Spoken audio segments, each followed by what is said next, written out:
Hoje é dia 26 de janeiro de 2013, aqui detrás do celular, eu, Frei Gilvanda Luiz Moreira, estou aqui no Ceará, na cidade do Crato, aqui no Centro de Pastoral da Diocese do Crato, Centro de Expansão, Centro de Formação de Leigos das Comunidades. Está acontecendo aqui o encontro da 4ª Ampliada Nacional da SEBS, das Comunidades Eclesiais de Base. Está acontecendo a preparação para a realização do 13º Intereclesial da SEBS. E eu vou tentar conversar um pouquinho com o Tiesco. Tiesco, tudo bem, meu irmão? Tudo bem. Beleza. Tiesco, como é que é seu nome completo? Meu nome é Francisco Antônio Crisóstomo de Oliveira. E você hoje é coordenador nacional da Pastoral da Juventude? Sim, eu faço parte da coordenação nacional, eu sou secretário nacional da Pastoral da Juventude. E você mora onde? Eu moro na Diocese de Marabá, na cidade de Marabá, no Pará. Tiesco, eu fiquei muito impressionado, feliz e também comovido pela apresentação que você fez na plenária aqui da 4ª Ampliada da SEBS, né? Rumo ao 13º Intereclesial. Meu irmão, Tiesco, como coordenador nacional da PJ, da Pastoral da Juventude, o que você pensa que é importante dizer para as pessoas que vão nos assistir através da internet, do YouTube, sobre como é que está a caminhada da PJ ou das PJs, a relação com a SEBS, com as comunidades eclesiais de base e também com a CNBB, com a igreja, no seu sentido mais amplo? Então, as pastorais da juventude, elas têm, nos últimos anos, enfrentado uma dura caminhada no Brasil, né?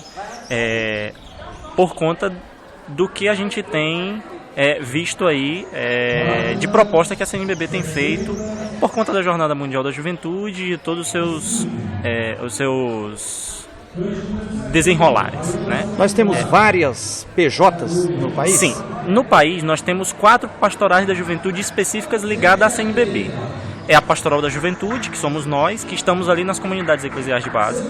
Nós temos a Pastoral da Juventude no meio popular, que também está nas comunidades eclesiais, mas mais voltada para os movimentos populares.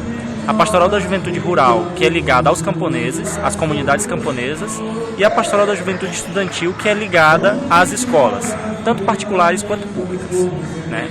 E há outras pastorais de juventude, mas são ligadas a congregações religiosas, como os maristas, os estigmatinos, os zacarianos, mas essas não são ligadas à estrutura da CNBB, né? Nessa perspectiva, a gente tem tido algumas dificuldades em relação, na própria relação com a CNBB, visto que, por conta da Jornada Mundial da Juventude e com essa constituição de uma nova Comissão Episcopal Pastoral para a Juventude, há um diálogo muito mais,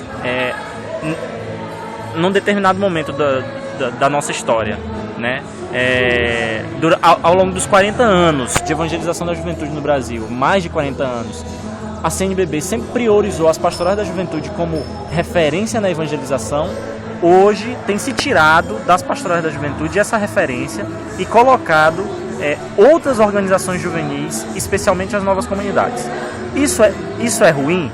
Não vou dizer que de todo é ruim, mas fere com algo que é histórico na nossa vida da igreja no Brasil, que são os processos de educação na fé, que são o engajamento político, que é o protagonismo juvenil, que infelizmente, sobretudo esse último aspecto do protagonismo juvenil, tem sido ferido, né, ao tirar de nós poder de decisão, poder de questionamento, poder de fala, inclusive, em alguns espaços de juventude no Brasil.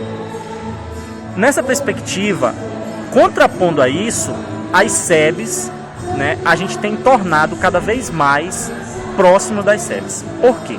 A gente acredita que se de um lado se fecha as portas, de outro pode se abrir, né? E as comunidades eclesiais de base, que por esse mesmo grupo sempre tem sido dita como morta, tem se reavivado a cada instante, né? Por conta disso, por acreditar que as SEBs é o jeito privilegiado, não só privilegiado, mas o jeito normal da igreja ser, não só no Brasil, mas em toda a América Latina e no mundo, a gente acredita que o nosso espaço vital de juventude e das pastorais da juventude são nas comunidades eclesiais de base. Por isso que a gente sempre tem tentado fortalecer os laços com as comunidades, com os adultos, com as direções das comunidades, com as bases para que a gente possa fortalecer essa espiritualidade de SEBS, esse jeito de ser SEBS também dentro das pastorais da juventude. E como prova disso, está sendo planejado aqui pela Ampliada Nacional da SEBS, quer dizer, a Coordenação Nacional da SEBS, espaço e também para uma participação significativa da juventude, das PJs, no próximo Intereclesial. Sim, de fato isso representa para nós uma alegria muito grande, porque ao mesmo tempo que a gente faz o exercício de vir ao encontro, a própria Ampliada e o secretariado faz o exercício de abrir os braços, né, e propor no Intereclesial das SEBS um espaço específico, não paralelo, mas dentro do próprio encontro, um espaço específico para se discutir juventude. Não que a juventude vá discutir ela mesma, mas que os delegados, jovens, adultos, religiosos, religiosas e bispos também discutam entre si quais as perspectivas da evangelização da juventude a partir de um olhar do protagonismo juvenil. Chesco, qual a avaliação que você faz sobre o fato de a CNBB ter criado uma comissão a mais exclusiva para a juventude? Saiu do laicato, da SEBS. Olha, há quem diga que é uma boa essa comissão. Há alguns avanços, de fato, quando você separa, quando você prioriza uma determinada ação, lógico que podem haver melhorias. Mas a grande questão que eu acho que tem que ser posta é o quanto essa comissão, o quanto de divisão pode haver, aliás, o quanto de isolamento pode haver nessa perspectiva de divisão da juventude do laicato, por exemplo, né? Quando a juventude estava no laicato, era muito clara a nossa proximidade com as SEBs e com o próprio CNLP.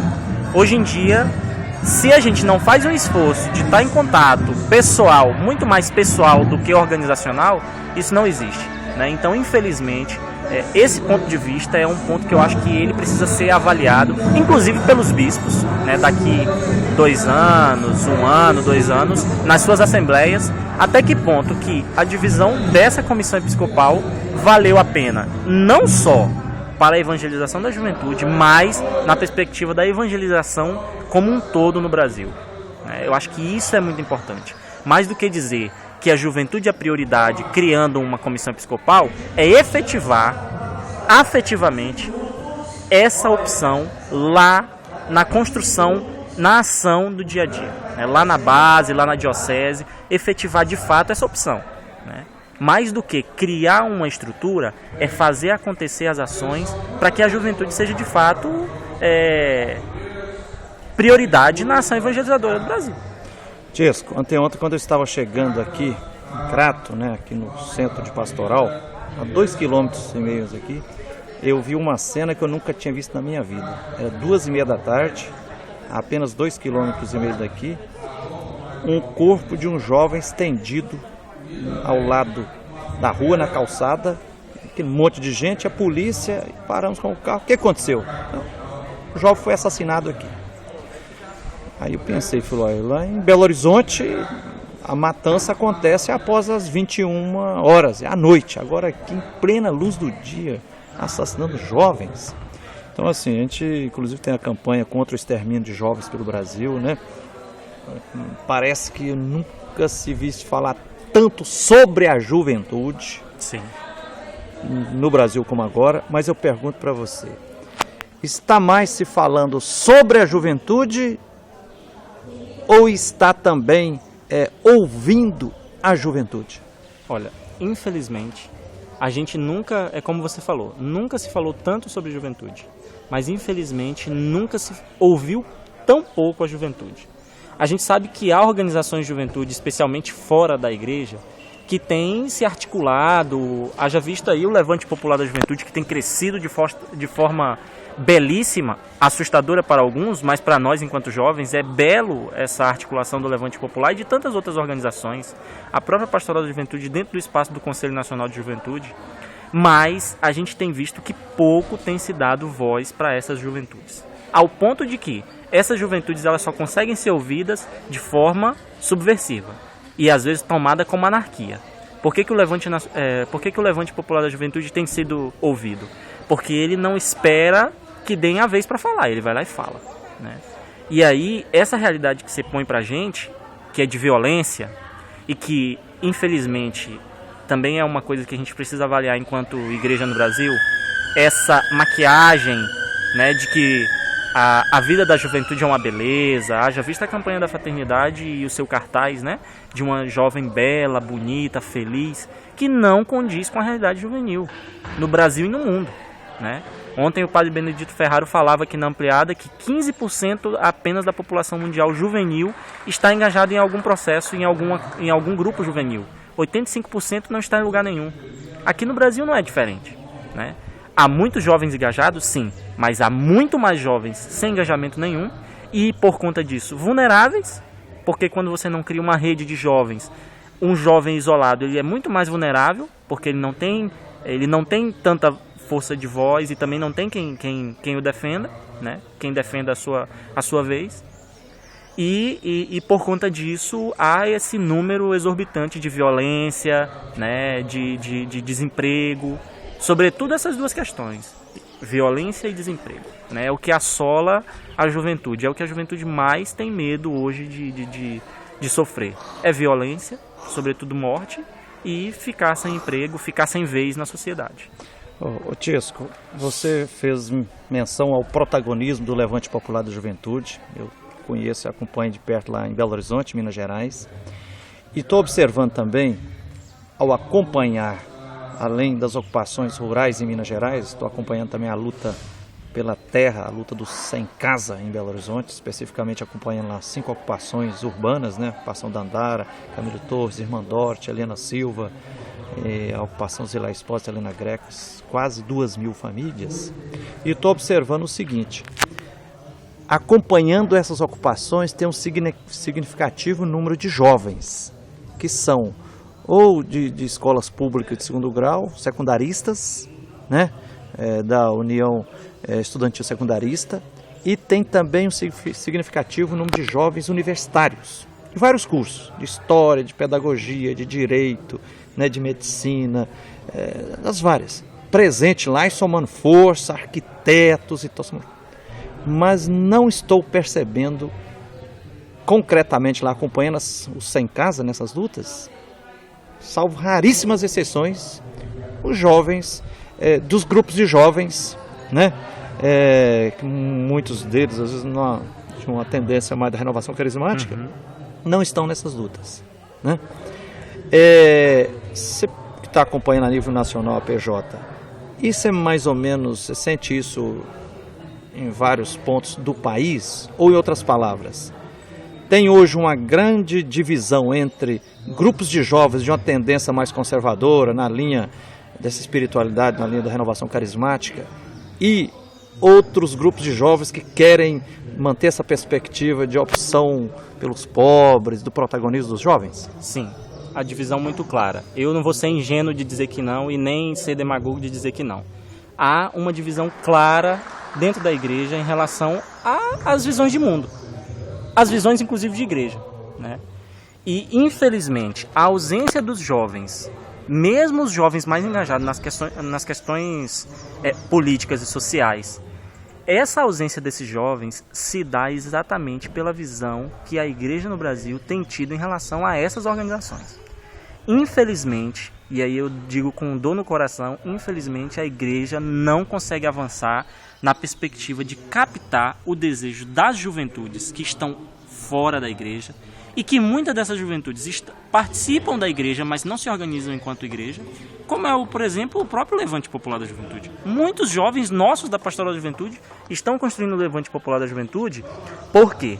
Porque percebem que já, infelizmente, nos seus espaços diocesanos ou paroquiais, a igreja não dá conta de ajudá-los a refletir a dimensão social do ser cristão, a dimensão política do ser cristão. E por conta disso eles vão procurar se manifestar de outras maneiras, né?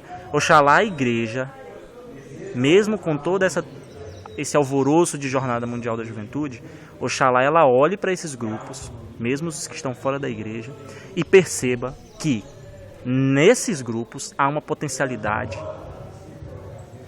eclesial, mas sobretudo política e social de transformação gigantesca, né? Talvez seja aí o mote que a igreja não consegue perceber, que a igreja não consegue tomar para si hoje, nos dias de hoje, né? E que nós, enquanto pastoral da juventude, que na maioria somos jovens, né, que enfrentamos uma crise de assessoria. O que é a crise de assessoria? Poucos adultos, poucos padres, poucas religiosas, poucos bispos nos acompanhando. E os poucos que nos acompanham ainda são perseguidos nas suas comunidades religiosas, nas suas dioceses. Isso é algo que dificulta a nossa vivência eclesial e social, né? Isso é muito claro para nós e a gente tem tentado fazer encontros que reflitam essa realidade e propor alternativas. Mesmo que seja como no Vaticano II, quando aqueles bispos foram para as catacumbas. Mesmo que a gente volte para as catacumbas. Mesmo que a gente faça coisas na clandestinidade. A gente acredita que é necessário rever essa opção que a igreja tem feito pela juventude no Brasil. Que, ao longo de mais de 40 anos de evangelização, especialmente a partir de Puebla, tem se tomado uma atitude de ir com o jovem e, acima de tudo, fazer com que o jovem vá em busca da transformação social. Em Puebla, a opção não foi só pelos pobres. Foi pelos pobres e pelos jovens. Pelos jovens, né? Que foi, para todos nós, uma opção revolucionária, né? Foi, aqui na América Latina, efetivar o Vaticano II. E aí, a partir de alguns anos, tem se negado essa opção, né? Talvez, a partir de agora, com essa nova ordem que tem se dado aí, nessa perspectiva da espiritualidade da Jornada Mundial da Juventude, a igreja vai acordar e ver que esses movimentos de massa, do oba-oba, que muitos dizem, né, que não acrescentam em nada na vida cotidiana do jovem, a não ser uma espiritualidade intimista, né, extremamente intimista, e que, por vezes, adoecedora, alienadora, ela possa, a igreja, a CNBB especialmente, que tem uma história de vida belíssima, possa perceber e retomar o seu espírito inicial, né? O espírito que Dom Helder tinha e um espírito que perpassou também por outras figuras importantes, como Dom Luciano Mendes, né? De que é ter a vida do pobre, a vida do mais empobrecido, do mais excluído, e no nosso caso dos jovens, tenha ela como primeiro lugar na ação evangelizadora.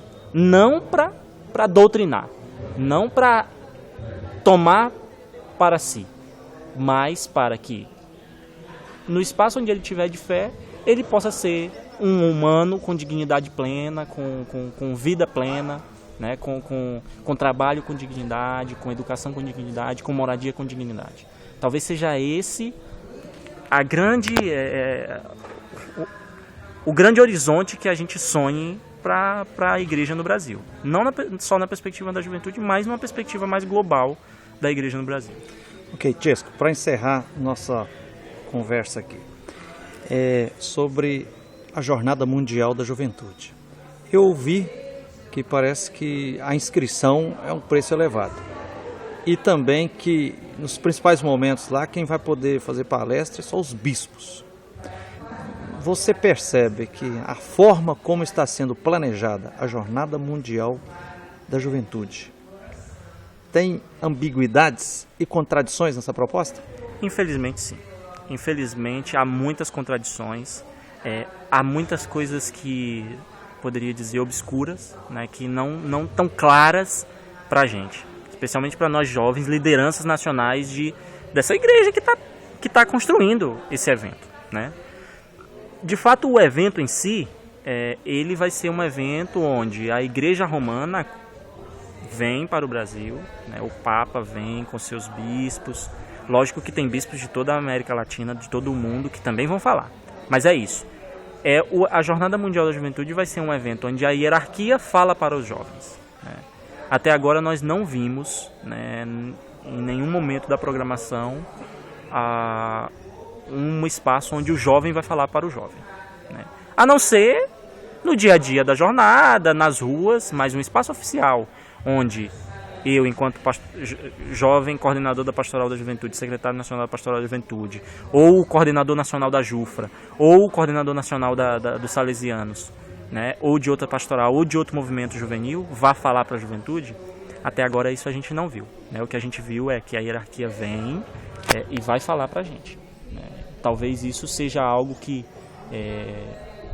a igreja no Brasil pudesse ajudar, por conta da história que tem de evangelização e de protagonismo juvenil, pudesse ajudar o Vaticano nessa reflexão, né, em torno disso, de dizer, olha, aqui no Brasil a gente faz diferente, que tal a gente propor algo diferente? Infelizmente a gente não vê nenhum esforço de quem está organizando no Brasil para isso.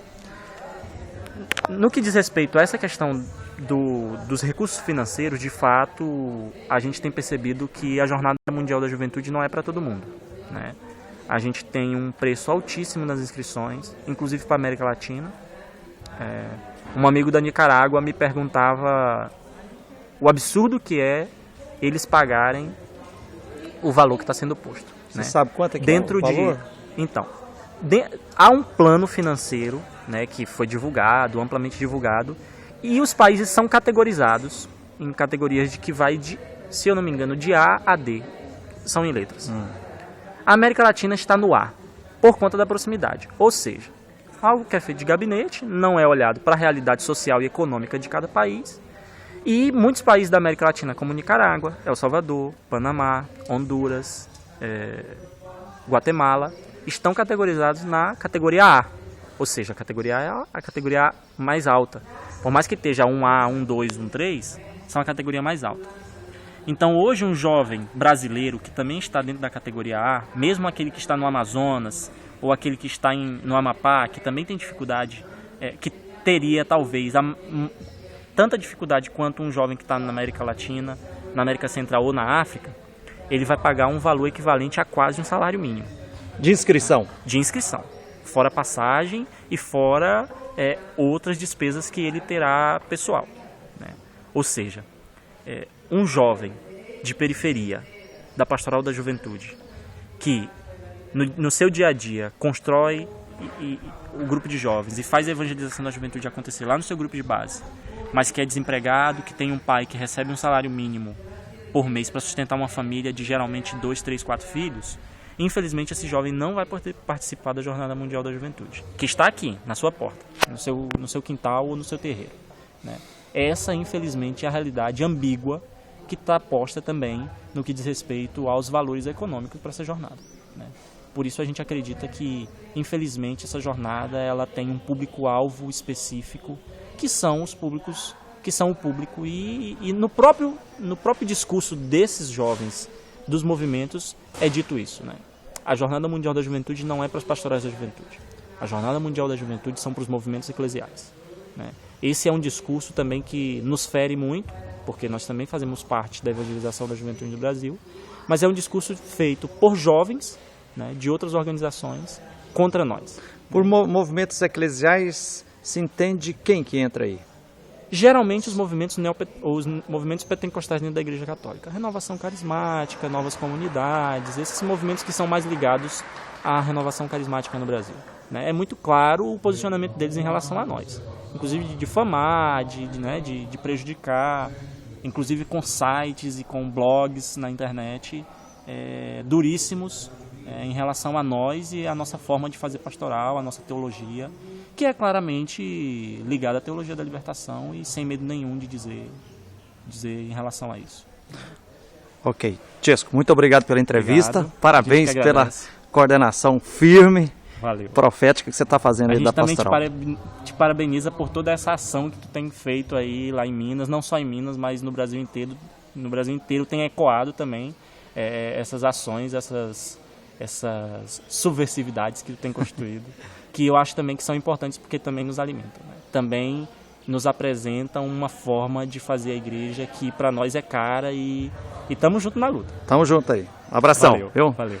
Beleza, então aqui detrás do celular, eu, Frei Gilvando Luiz Moreira, gravando aqui a entrevista com Chesco, que é coordenador nacional da Pastoral da Juventude do Brasil.